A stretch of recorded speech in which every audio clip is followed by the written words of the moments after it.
ginabi ka? Saan ka galing? Nag-apply kasi ako ng trabaho. Tsaka natanggap na ako. Anong trabaho naman ang in-applyan mo? Massage yung in-applyan ko. Sa daming trabaho na pwede mong applyan? Massage pa talaga? At anong company yan? Breast Massage Company. Ano bang mga customer nyo dyan? Karamihan na sa mga customer namin doon, mga babae. Ang ganda pa daw talaga. Ayan. Gusto mo maghimas-himas? Kaya dyan gusto mo pumasok? Hindi naman sa ganun. Meron akong na-applyan pa abroad, di ba? Ang kulang na lang sa akin, kabisaduhin yung part of the body ng katawan ng mga babae. Pwede naman pangalan ng part of the body ang kabisaduhin ah.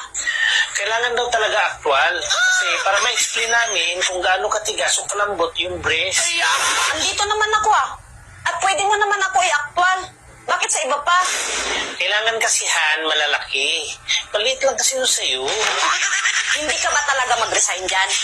Hindi, Han. Kasi sayang yung oportunidad na makahimas ka ng malaki. I say, mag-abroad. Ah, kaya pala.